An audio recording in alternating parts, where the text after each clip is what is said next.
Secrets have weight, physical weight that settles into your bones, that changes how you walk through the world. I carried one for 10 years, and by the end, it had nearly crushed me. My name is Thomas Whitmore, and I was a backcountry ranger for the Olympic National Park in Washington State. 23 years of service, exemplary record, 2 commendations for search and rescue operations. The kind of ranger who knew every trail, every watershed, every hidden corner of 922,000 acres of wilderness.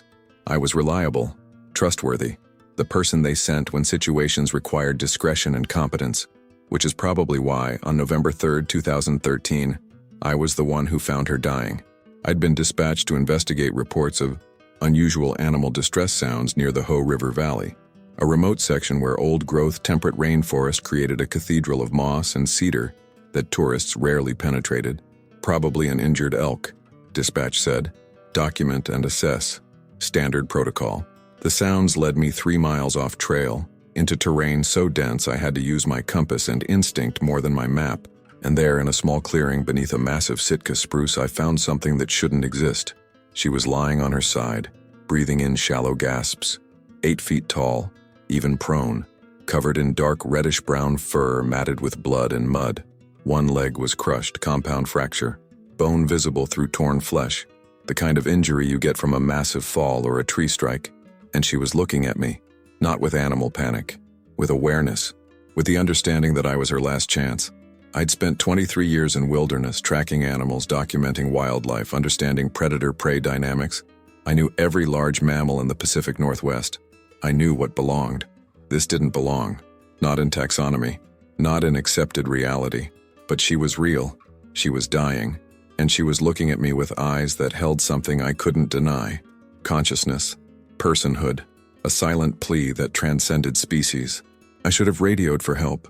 Should have documented everything. Should have followed the protocols drilled into me through 2 decades of federal service. Instead, I made a choice that would define the next 10 years of my life. I stayed. I tried to help. And when she died 3 hours later, I buried the evidence. Not just her body, everything. The truth of what I'd witnessed. The implications of what existed in these forests. The knowledge that would change everything if it ever came to light. For 10 years I kept that secret, protected that grave, maintained the lie. Until last month when 2 rangers doing a routine cabin inspection found my journals and discovered what I'd been hiding in the forest all along. The clearing where I found her was maybe 50 feet across, surrounded by nurse logs covered in ferns and a canopy so thick the ground never saw direct sunlight. The kind of place where sound is muffled, where you feel the weight of centuries of accumulated life. She'd made herself a shelter of sorts, branches arranged to create a windbreak, moss gathered for bedding. She'd been there for days, maybe longer, trying to survive an injury that was clearly beyond survival. When I approached, she tried to move. Protective instinct, probably, but the pain stopped her immediately. She made a sound, low, resonant, with an inflection that needed no translation. "Please don't hurt me, I'm already hurt enough." "I'm not going to hurt you," I said quietly, though I had no idea if she could understand language. "I'm going to try to help."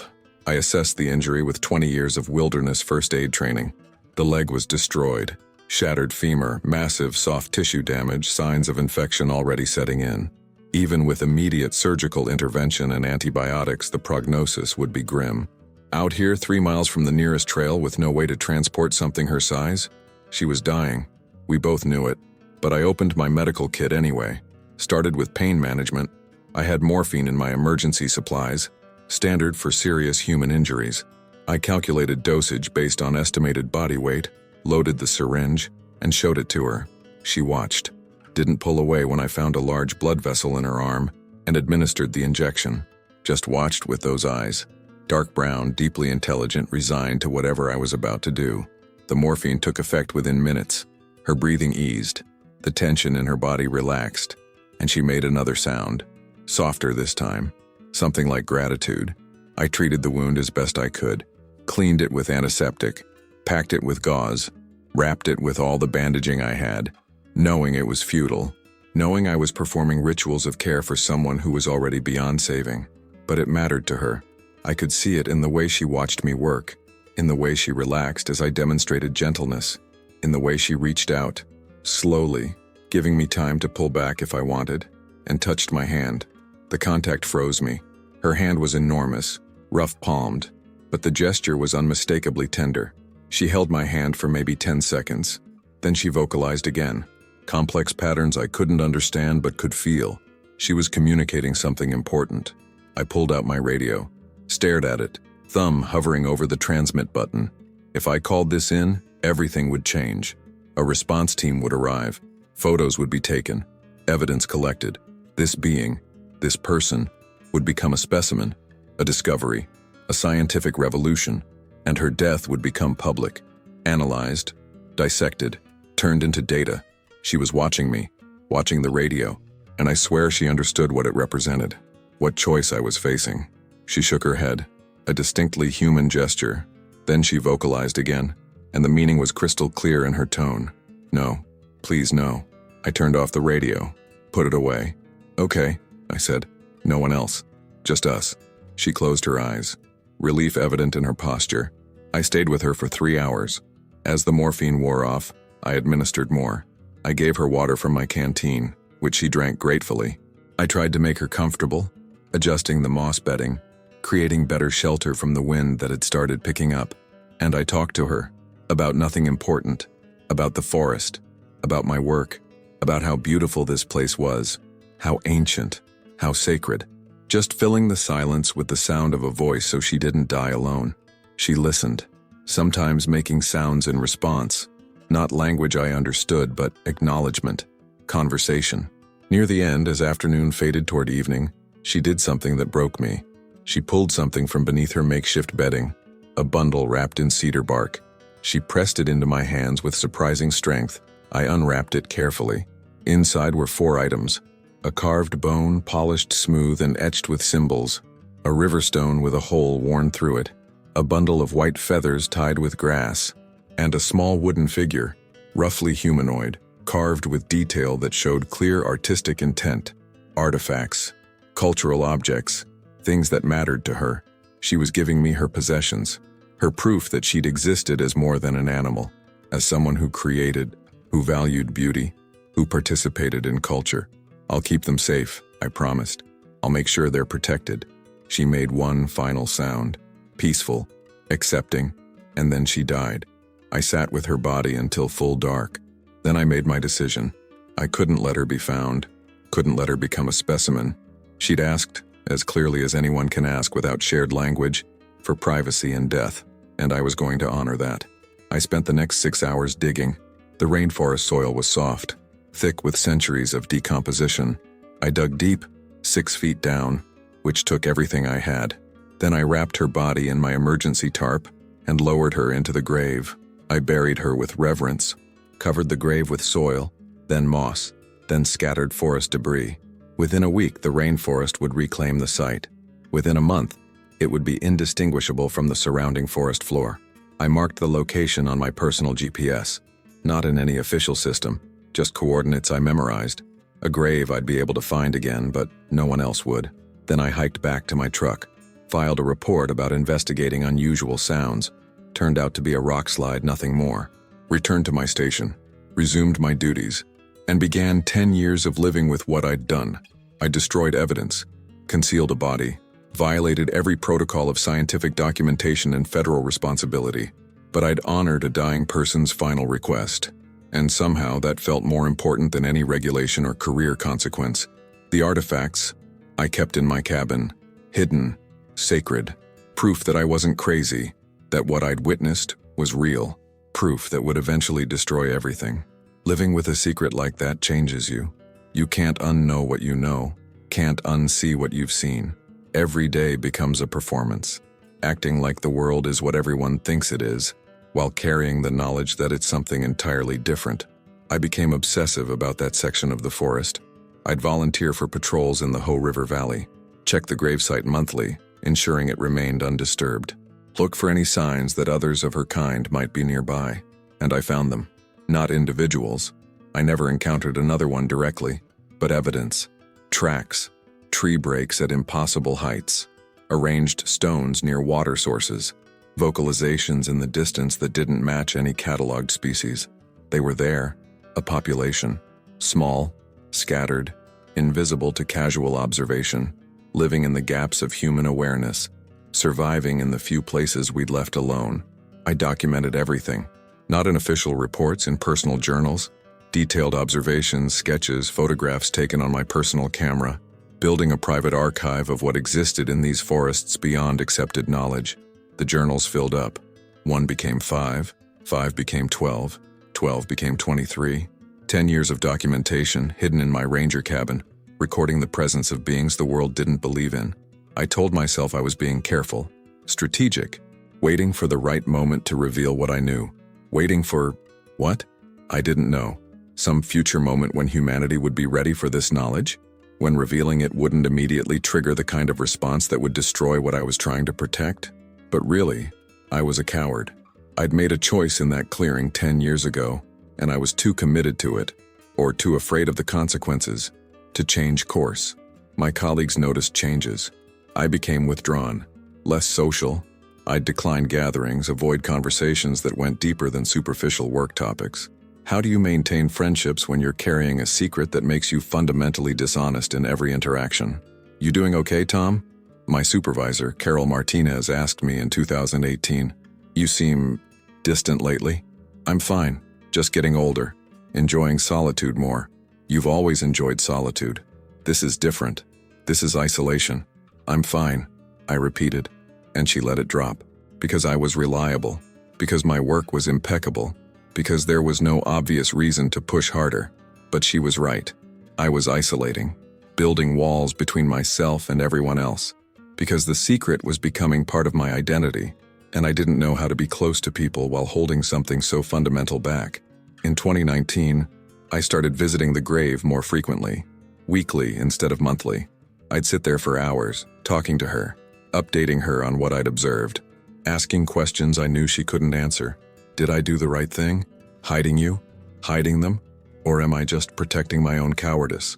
The forest never answered, but I kept asking.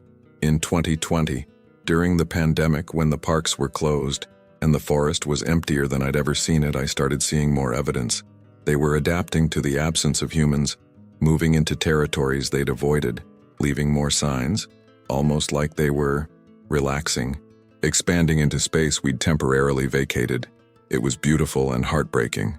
This was what they needed, absence of human pressure, but it was temporary. The moment the parks reopened, they'd retreat again, back into invisibility, back into the margins. I documented it all, filled 3 more journals, and the weight of the secret grew heavier. By 2022, I was eligible for retirement, 30 years of service, full pension. I could walk away with my secret intact, live out my remaining years knowing I'd protected something important, but I couldn't leave, because the grave was here, the evidence was here, and I'd appointed myself guardian of both. You're not retiring? Carol asked when I filed my continuation paperwork. Not yet. A few more years. Tom, you've earned rest. You've given enough to this place. I know, but I'm not ready. She looked at me with something like pity. What are you holding on to? What are you afraid of letting go? Everything, I wanted to say. I'm holding on to the most important secret of my life, and I'm terrified of what happens when I'm not here to protect it. But I just said, the forest. I'm not ready to leave the forest.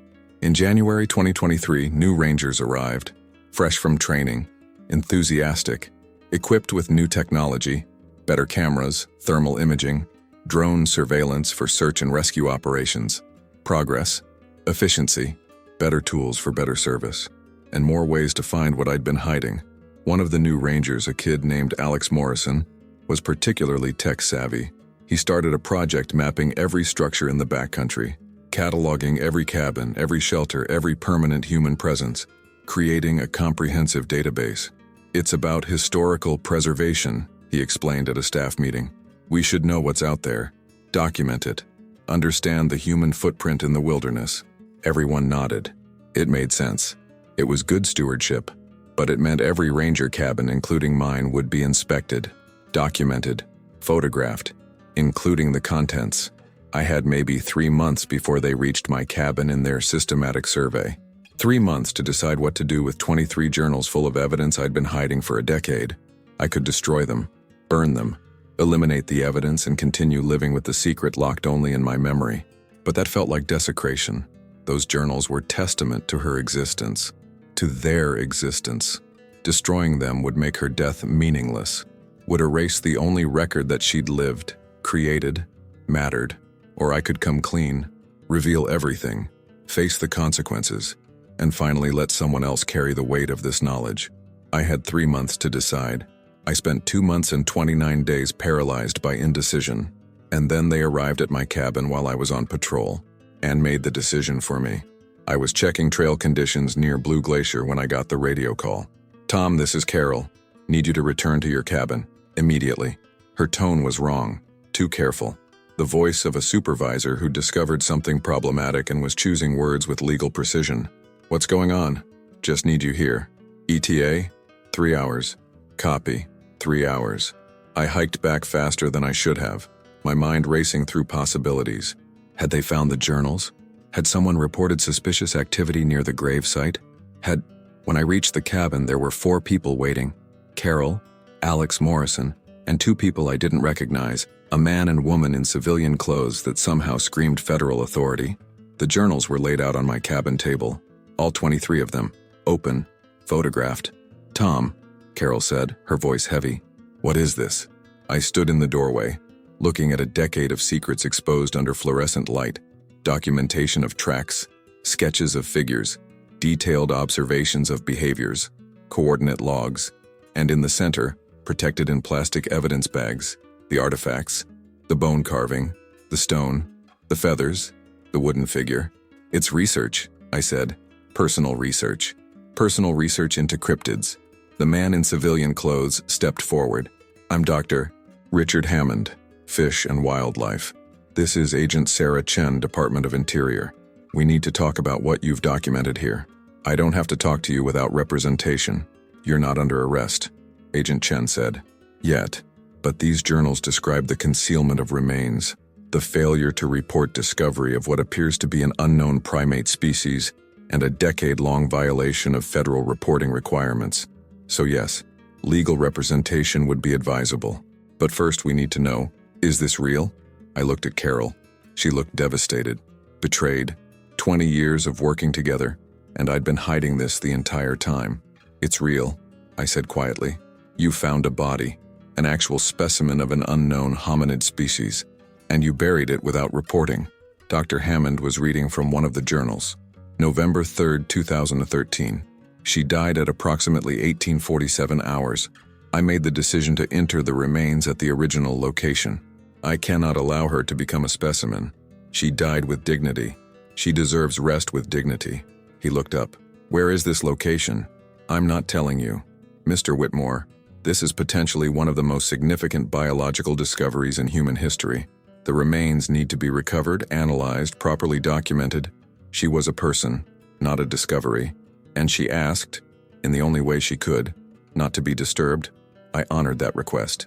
She was an animal," Agent Chen said. "Regardless of cognitive capabilities, she was an unclassified species that falls under Federal Wildlife Management Authority. You had a legal obligation to report. She wasn't an animal. She had culture." I pointed at the artifacts. "She gave me those. Cultural objects. Art. Intentional creation.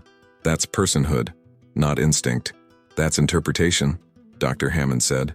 "Without proper analysis? Without making her a specimen, you mean? Without digging her up, cutting her apart, reducing her to data?" I felt anger rising. I stayed with her while she died. 3 hours. And I promised I'd protect her. That's what I've been doing for 10 years. Carol stepped between us. "Tom, I need to understand. Why didn't you tell me?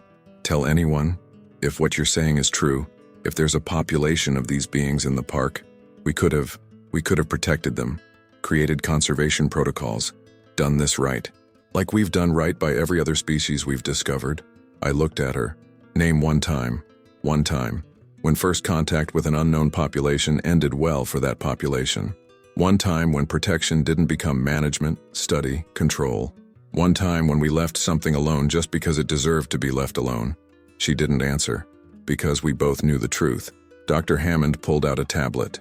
"We need the coordinates of the gravesite, and we need information about any other individuals you've observed.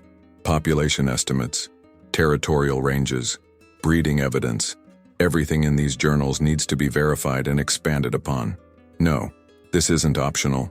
These journals establish probable cause for a full investigation. We can get a warrant to compel cooperation. Then get it. But I'm not voluntarily helping you disturb her grave or hunt down the others. Agent Chen's phone rang. She stepped outside to take the call. Came back 2 minutes later with an expression I couldn't read. That was headquarters. They've been tracking social media.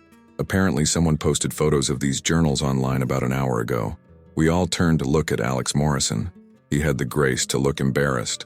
I mean, this is huge. The world deserves to know. You fucking idiot, I breathed. You have no idea what you've just done. Agent Chen was already on her phone again, pulling up social media. The images were everywhere. My journal pages, the sketches, the artifacts. Thousands of shares, hundreds of thousands of views. Growing exponentially. Olympic Bigfoot is trending, she said. We've got maybe 6 hours before this place is swarmed with cryptozoologists, media, and every amateur researcher with a camera. Dr. Hammond looked at me. The grave site. If you don't tell us where it is, someone else is going to find it. And when they do, it won't be protected. It'll be excavated by amateurs, contaminated, possibly destroyed. Is that what she would have wanted? I wanted to scream.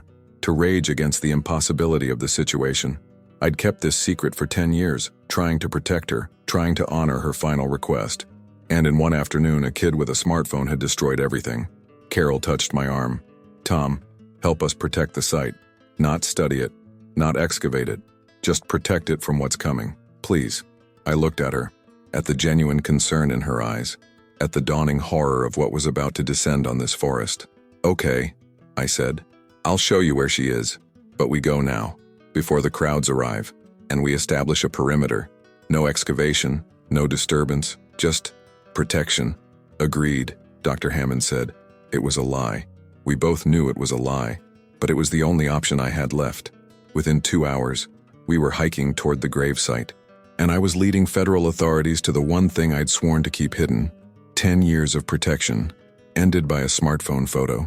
The grave was exactly as I'd left it. 10 years of rainforest growth had reclaimed the site completely. Moss covered everything. Ferns grew thick. A nurse log had fallen across part of the area, already sprouting saplings from its decomposing bulk. Perfect camouflage. You could walk over it and never know anything was buried there. I stood at the edge of the site, Dr. Hammond and Agent Chen flanking me, Carol hanging back with clear discomfort. Here, I said. 6 feet down, wrapped in tarp. Dr. Hammond pulled out a tablet, marking the coordinates. We'll need ground-penetrating radar to confirm, and then nothing, I interrupted. You said protection, not excavation. Protection requires verification. We need to confirm the remains are here, assess preservation state, and secure the site against unauthorized access. Unauthorized access. I laughed bitterly. You mean you want to make sure you control who gets to disturb her? Agent Chen was already on her radio, coordinating with her team. We need immediate perimeter establishment, 200-yard radius, and I want Fish and Wildlife law enforcement on site within 2 hours. This is now a federal protected area under emergency endangered species protocols. She's not endangered, I said. She's dead, but the species might not be, and if remains exist, they fall under our jurisdiction. She looked at me. Mr. Whitmore, we're not the enemy here. But as of 2 hours ago, thousands of people know that evidence of Sasquatch exists in Olympic National Park. By tomorrow, this forest will be overrun. We have to establish control before that happens. She was right. I knew she was right. But control meant ownership, meant authority to decide what happened next. And I didn't trust any authority to make decisions that prioritized her dignity over scientific curiosity. Carol approached me quietly. Tom, I need to understand something. In your journals, you documented dozens of sightings, evidence of multiple individuals. Why? If you wanted to protect them, why document anything? Because I thought someday I'd find the right way to reveal this. The right context, the right framework where they'd be protected, not exploited. So I kept records, prepared for a moment that never came. And now the moment's been forced. And now everything I tried to prevent is going to happen anyway. Dr. Hammond approached with ground-penetrating radar equipment. I need to verify the remains. It's non-invasive, just scanning, no disturbance. I wanted to refuse, but I also knew that without verification, The site would be dug up by the first amateur who made the hike. At least with official confirmation, there could be legal protections. Fine. Scan. But no excavation. Not today. Not tomorrow. Not until there's a comprehensive plan that prioritizes preservation over study. He nodded and began working. The equipment was sophisticated, sending ground-penetrating waves and rendering 3D images of subsurface structures. We all watched the screen as he moved methodically across the site. The image appeared, clear, undeniable, a large humanoid form, 6 feet down, wrapped in material consistent with synthetic tarp. "Jesus," Carol whispered. "It's real. It's actually real." Dr. Hammond was taking measurements, documenting everything. Based on size and preservation conditions, we're looking at near-complete skeletal remains.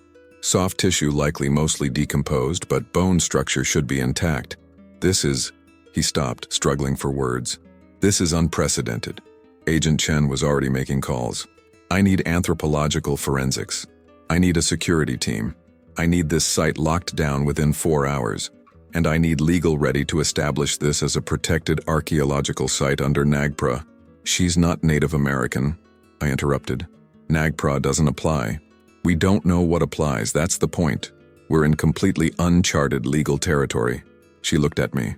"Which is why we need to secure this now before everyone else decides they have a claim." Over the next 3 hours, the site transformed. Federal law enforcement arrived. Crime scene tape went up. A perimeter was established. By evening, there were 27 federal personnel on site, and the media had already started gathering at the trailhead 5 miles away. I watched it happen with a sick feeling in my stomach.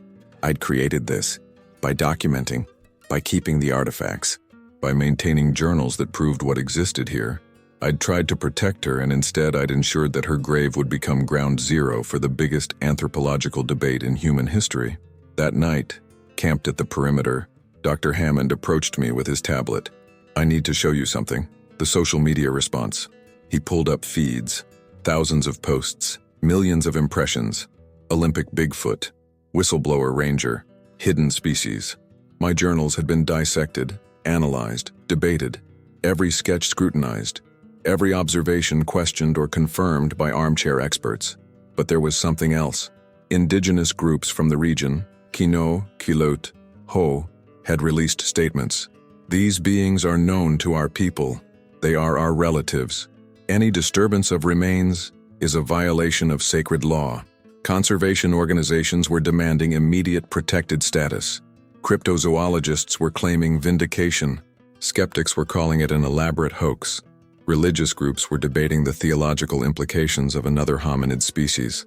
The world had exploded, and I'd lit the fuse. "There's more," Dr. Hammond said. "We've received reports of activity in other sections of the park. Vocalizations, sightings.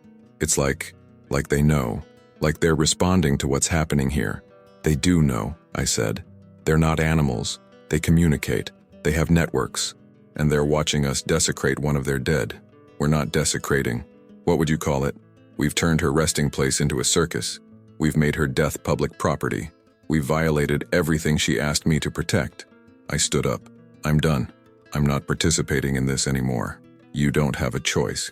You're a material witness. You're required to cooperate with the investigation.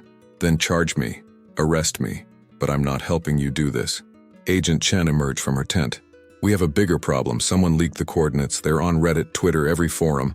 By morning, we'll have civilians attempting to reach this site, and we don't have the manpower to stop them all." The secret I'd kept for 10 years had become the most public information on the internet, and there was nothing I could do to stop what came next. By dawn, there were 13 unauthorized civilians detained at various points trying to reach the gravesite. By noon, 37. The Park Service was overwhelmed. The Forest Service sent reinforcements. By evening, there was talk of closing the entire Ho River section of the park. I sat in my tent listening to radio chatter, watching my careful protection collapse into chaos. Carol entered without knocking. "We need to talk. I don't have anything else to say. The indigenous groups are requesting a meeting. They want to discuss proper protocols for handling the remains, and they want you there." "Why me?" "Because you're the only person who actually witnessed her death, who spoke with her, who received artifacts directly from her hands." She sat down across from me. "Tom, you're not just a witness anymore. You're a cultural bridge. Maybe the only one. The meeting was held in a conference room hastily set up in a park service building in Forks. 15 people, tribal elders from 3 nations, federal representatives, anthropologists, lawyers, and me. An elder from the Quinault Nation spoke first. We have stories of these beings. We call them Tsemiques, the forest people. They are not animals. They are our ancient relatives. They helped our ancestors survive lean times. They taught us which plants were medicine. They deserve the same respect we give our own dead. Dr. Hammond leaned forward. With respect, we can't establish protection protocols based on folklore. We need scientific verification. You need permission, another elder interrupted. These are not your dead to study. These are beings who lived on this land long before your government existed, and their descendants still live here. That's speculation, Agent Chen said carefully. Without genetic analysis, without proper study, we can't confirm.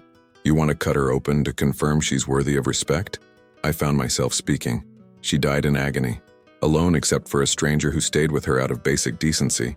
She gave me her most precious possessions because she wanted someone to remember she existed. That's all the confirmation anyone should need. Silence. Then one of the elders, an old woman from the Ho tribe, spoke directly to me. You honored her in death. That is good. But now you must honor her in another way.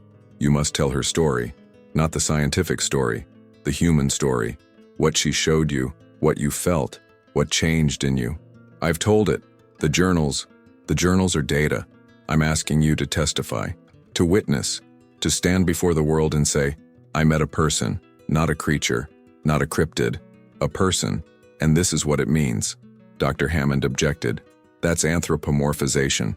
We can't make claims about personhood without... She created art, I said. She used tools. She understood that I could help her. She made a conscious choice to trust me despite being terrified. She gave me cultural objects with symbolic meaning.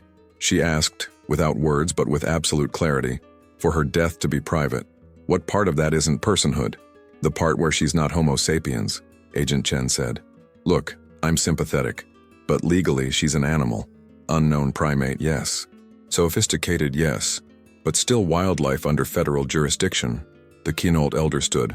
Then your law is wrong, and we will fight it. These beings have lived in these forests for thousands of years.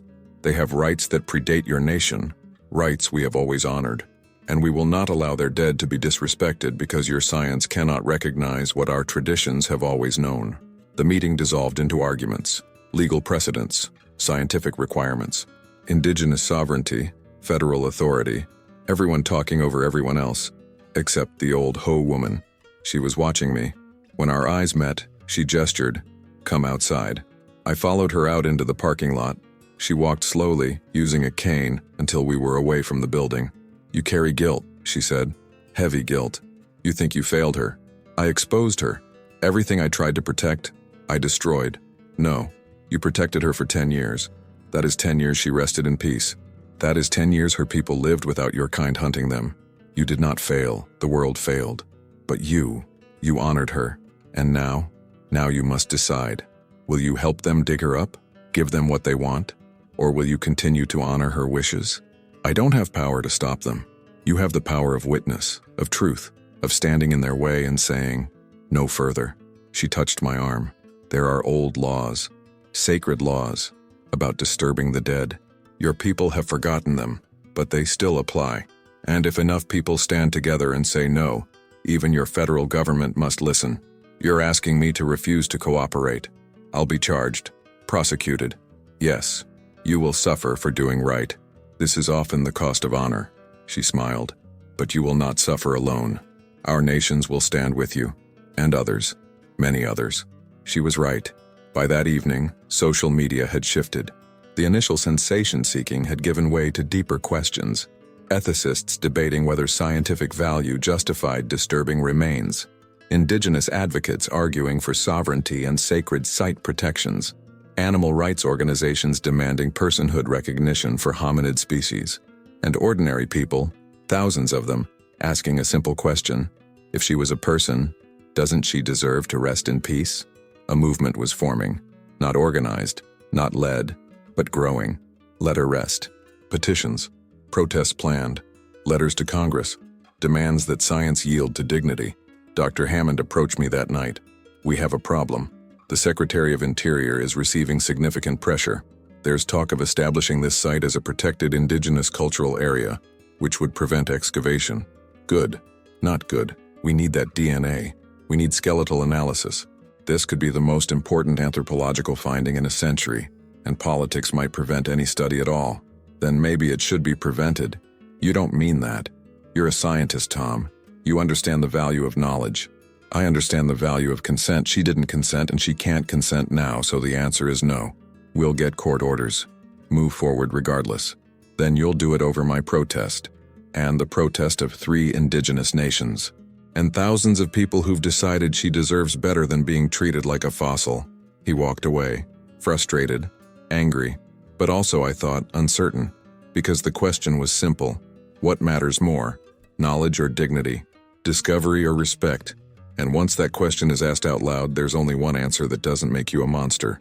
The legal battle moved faster than anyone expected. Within a week, the Quinault Nation filed an injunction citing indigenous cultural rights and sacred site protections.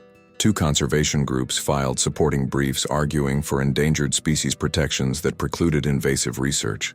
And a coalition of ethicists filed an amicus brief arguing that evidence of personhood, tool use, cultural transmission, symbolic thinking, created a presumption of rights that survived death. The federal government's position was clear. National interest in scientific advancement superseded individual dignity for non-human entities. They had the law on their side, every precedent, every regulation, but they didn't have public opinion. The protests started small. 50 people at the Olympic National Park headquarters carrying signs, "Dignity over discovery. She was a person. Let her rest." Within days, protests spread to Seattle, Portland, San Francisco. Thousands of people who'd never thought about cryptids or indigenous rights or the ethics of scientific research, all suddenly caring deeply about a being who died a decade ago and wanted to be left alone. I watched from my suspension. The Park Service had placed me on administrative leave pending investigation and felt something unexpected, hope. But the government pushed back. The Attorney General filed motions arguing that emotional appeals couldn't override federal jurisdiction, that scientific value was quantifiable and significant, that personhood couldn't be assigned post-mortem based on artifacts and second-hand testimony. The hearing was scheduled for February 15, 2024. Federal court in Seattle. I was subpoenaed as a witness.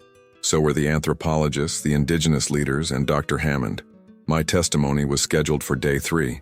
I spent the first 2 days listening to experts argue about things I'd witnessed firsthand. Dr. Hammond presented evidence. Ground-penetrating radar confirms humanoid remains consistent with large hominid morphology. DNA analysis from the artifacts shows a distinct lineage, divergent from Homo sapiens approximately 500,000 years ago. This is irrefutable proof of an unknown species. The defense argued, the artifacts Mr. Whitmore possesses demonstrate cultural capacity, intentional creation, symbolic thinking, artistic expression. These are markers of personhood that transcend species classification.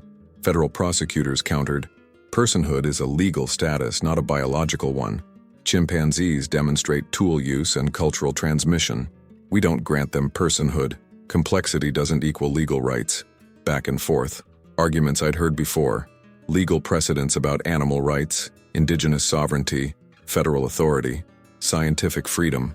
Nothing about her, about who she'd been in those final hours, about what she'd wanted. When my turn came, the prosecutor asked me to describe the encounter. I told it simply, factually, finding her, treating her wounds, staying with her as she died. And she gave you artifacts voluntarily? The prosecutor asked. Yes. Did she speak? Use language? She vocalized. Complex patterns. I didn't understand the words, but I understood the meaning. She was communicating. Or you interpreted animal sounds as communication because you wanted to believe she was intelligent. No, I've spent 23 years in wilderness. I know the difference between animal distress and conscious communication. She was speaking. She understood what was happening, and she made choices. What choices? She chose to trust me, to accept help, to give me her possessions, and to ask me not to report her body. I looked directly at the prosecutor. Those are the choices of a person, not an animal. But she couldn't use human language, couldn't sign consent forms, couldn't formally articulate her wishes. How can we be certain you correctly interpreted when someone hands you their most precious possessions while dying and clearly indicates they don't want others to know where they are? You don't need a signed document to understand consent. You need basic human empathy. The indigenous attorney cross-examined. Mr. Whitmore, in your journals you documented evidence of others of her kind. Multiple individuals over 10 years. Did you ever report these sightings? No. Why not? Because I'd made a promise. And because I knew what would happen if I did. Exactly what's happening now. They'd be hunted, studied, captured. Their lives would no longer be their own. And that was your decision to make? No, it wasn't. But someone had to make it. And I'd rather err on the side of protecting privacy than exposing someone who can't consent to exposure. The prosecutor objected. The witness is editorializing. The witness is explaining his reasoning. The judge interrupted. I'll allow it. She looked at me. Mr. Whitmore, you concealed evidence for a decade, cost taxpayers millions in potential research opportunities, potentially prevented conservation measures that could protect an endangered species. Do you believe your actions were justified? I thought carefully. Your Honor, I believe that some beings have the right to remain unknown, that privacy is a fundamental freedom, not just for humans, and that we've done enough damage to this planet without needing to catalog and manage every last mystery that remains. So yes, I believe my actions were justified, and I'd make the same choice again. The courtroom was silent. Then the judge spoke. I'm going to take a 15-minute recess. When we return, I want to hear from the indigenous representatives about traditional protocols for handling remains, and I want both sides to be prepared to discuss compromise positions. During the recess, the old Ho woman approached me. You testified with honor, spoke truth. Whatever happens now, you did right. It won't be enough. They'll get their court order. They'll excavate. Maybe, or maybe the judge sees what we see, that sometimes the law must bend to what is right. When court resumed, the indigenous attorney presented traditional protocols. Our people have specific ceremonies for honoring the dead of the forest people. We would perform these ceremonies, bless the site, mark it as sacred, and ensure it remains undisturbed. And if scientific analysis is prohibited, the prosecutor asked, how do we establish protection status? How do we know how to protect the living population? By leaving them alone, I said from the witness stand. By protecting habitat without needing to tag and track every individual. By accepting that not everything requires human management. The prosecutor looked frustrated. That's not conservation. That's abandonment. That's trust, I countered. Trust that a species that survived for hundreds of thousands of years can continue surviving if we just give them space. The judge took 3 weeks to issue her ruling, and when it came, it changed everything. The ruling was 47 pages. I've read it dozens of times. The key sections: while this court cannot establish legal personhood for a deceased individual of an unclassified species without legislative action, it finds compelling evidence that the being described in testimony demonstrated cognitive and cultural capacities consistent with personhood, as understood in legal and ethical frameworks. Furthermore, the court recognizes that indigenous peoples of this region have maintained traditional relationships with these beings for thousands of years. These relationships, and the protocols they entail, carry weight that federal scientific interest cannot automatically override. Therefore, the court orders the following. The gravesite will remain protected and undisturbed. No excavation will be permitted without explicit consent from the 3 indigenous nations with traditional authority over this territory. The artifacts in Mr. Whitmore's possession will be transferred to tribal custody, where they will be preserved according to traditional protocols. A multi-stakeholder committee will be established to develop conservation protocols for any remaining population, prioritizing non-invasive observation and habitat protection. Mr. Whitmore's actions, while technically in violation of federal reporting requirements, were undertaken in good faith to honor what he reasonably perceived as a dying person's final wishes. No criminal charges will be filed. However, he is permanently barred from federal employment due to breach of protocol. This court recognizes it is navigating unprecedented territory. The existence of an unknown hominid species raises questions that science alone cannot answer.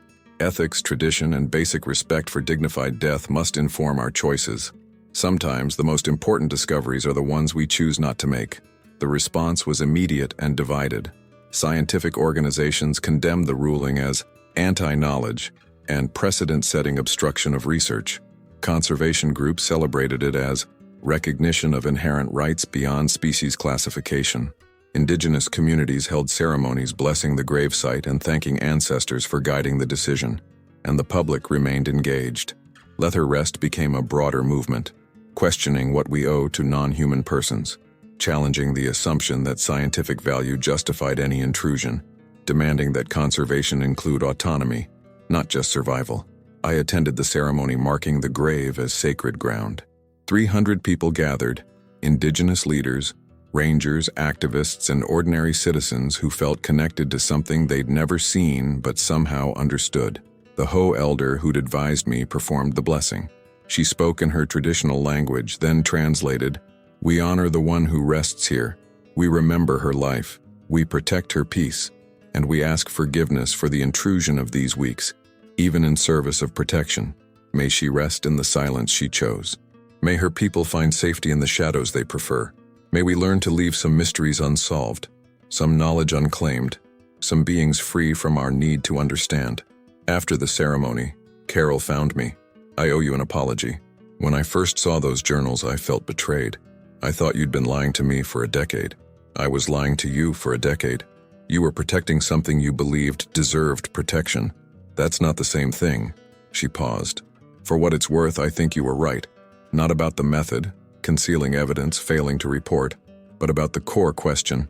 Not everything needs to be known. I cost you political capital, made your job harder. You followed your conscience despite the cost. That's worth more than political capital." She handed me an envelope. "Your pension paperwork. You're fully vested. The ruling said no criminal charges, which means you get full retirement benefits. It's not much, but it's more than I expected." Dr. Hammond approached hesitantly. "Mr. Whitmore, I wanted to say, I understand now what you were protecting. I still think science lost something valuable, but I also think maybe some losses are necessary. Are you still planning to search for the living population?" "No. The committee adopted a strict, non-invasive observation protocol. No direct contact, no capture, no tagging. Just habitat protection and careful monitoring from a distance." He looked almost sad. "I'll never get to study them, never get definitive proof. But maybe that's the point.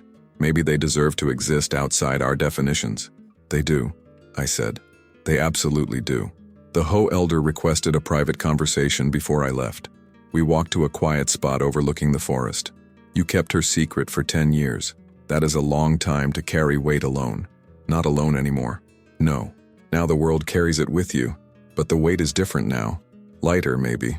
Does it bother you? That people know they exist? People have always known. We knew. Our stories knew. What bothers me is not the knowing. It's what people do with knowledge. But this time," she smiled, "this time maybe we chose different. Maybe we honored instead of claimed. Maybe we protected instead of possessed. Do you think they know that we fought for her? That we're trying to protect them? They know. They watch. They understand more than we imagine." She gestured at the forest. "They will decide if we are worthy of sharing this land, and they will judge us not by our words but by whether we truly leave them in peace." I never returned to the gravesite after that day. It didn't feel right. She'd wanted privacy, in death. The ceremony was necessary. Protection required acknowledgement. But ongoing visits felt like violation. Instead, I volunteer with the Protection Committee. We monitor habitat threats, development pressures, climate impacts, human encroachment. We work with tribes to establish cultural protocols. We train new rangers in non-invasive observation techniques. And sometimes people come to me, hikers who've seen something, hunters who've heard sounds, rangers who found evidence they don't know how to process. I tell them the same thing. Document it privately. Tell no one publicly. If they want to be known, they'll make themselves known. Our job is to protect the space where they can make that choice freely. Most listen. Some don't. But slowly, a new ethic is forming. A recognition that not everything needs to be captured, classified, claimed. That some beings deserve to exist in the margins, in the mystery, in the unknowable spaces we've spent centuries trying to eliminate. And that maybe, just maybe, leaving them there is the most profound act of respect we can offer. It's been 18 months since the ruling, 18 months since the gravesite was marked sacred and the artifacts were transferred to tribal custody. 18 months since I stopped being a federal ranger and became something else. Witness, advocate, guardian of a story that changed how I see everything. I live alone in a small house in Forks. My pension covers basics. I spend my days hiking, volunteering, living in the forest I served for 23 years. But I'm not the same person who found her dying in 2013. That man was certain, confident in his choices, convinced he knew the right way to protect something precious. I'm humbler now, more aware that my choices have consequences I can't predict, that good intentions don't guarantee good outcomes, that secrets have weight that eventually crushes you or forces you to let others help carry them. The gravesite remains undisturbed. The Protection Committee meets quarterly. The indigenous nations maintain traditional oversight, and the forest continues, indifferent to all our drama and debate. But sometimes, rarely, but sometimes, I hear them. Vocalizations in the distance, wood knocks echoing across valleys, signs that they're still there, still surviving, still choosing to remain just beyond proof. And I feel something I didn't expect: gratitude. Not that I protected them, I'm not sure I did. My actions may have endangered them more than any help I provided, but gratitude that I was trusted, that in her final hours, she chose to trust a human, that she believed I might honor her wishes, that she gave me her most precious possessions and asked me to remember. That's a gift I don't take lightly. The artifacts are displayed in a tribal cultural center now, behind glass carefully preserved, accompanied by text that tells her story, or what we know of it. Visitors can see the carved bone, the river stone, the feathers, the wooden figure, evidence that she existed, that she created, that she mattered. But the display includes something else. My testimony from the trial, not the full thing, just a section. The curator asked my permission to include it. I initially refused, uncomfortable with the attention, but she insisted, "People need to hear your voice. They need to understand this wasn't about science or law. It was about one person honoring another person's death. That's the story that matters." So now, next to the artifacts, there's a plaque with an excerpt from my testimony. She handed me her most precious possessions while dying and clearly indicated she didn't want others to know where she was. You don't need a signed document to understand consent. You need basic human empathy. I visit sometimes, stand in front of that display and watch people read those words. Watch them look at the artifacts. These simple, beautiful objects created by someone who shouldn't exist, according to our understanding of the world. And I watch their faces change. The moment when they stop seeing evidence of cryptid and start seeing proof that another person lived, created, and died with dignity, that moment matters. It's what I worked for, what I risked everything to make possible. Last month, a young ranger sought me out. She'd transferred to Olympic from Yellowstone and wanted advice about an encounter she'd had. "I saw one," she said quietly, "3 days ago, near the Queets River. It was watching me from maybe 60 yards away. We made eye contact for maybe 30 seconds, then it was gone." "Did you report it?" "No. I remembered your story, and I thought, maybe reporting would do more harm than good. What do you want from me?" "Confirmation that I made the right choice, that staying silent was the right thing." I thought carefully. "I can't give you that. I don't know if my choices were right. I know they cost me my career, put me in federal court, and exposed beings I was trying to protect.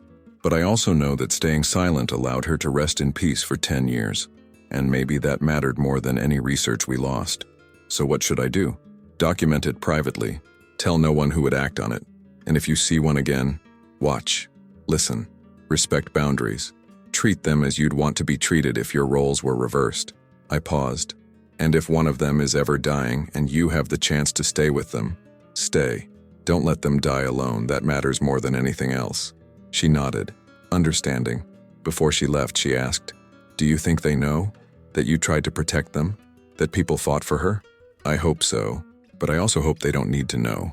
I hope they're just living, free from awareness of how close they came to being cataloged and managed, free to exist without our constant attention. That's a strange hope. To hope they don't know you tried. Maybe, but I didn't do it for recognition. I did it because it was right, because she asked, because some beings deserve privacy more than we deserve answers."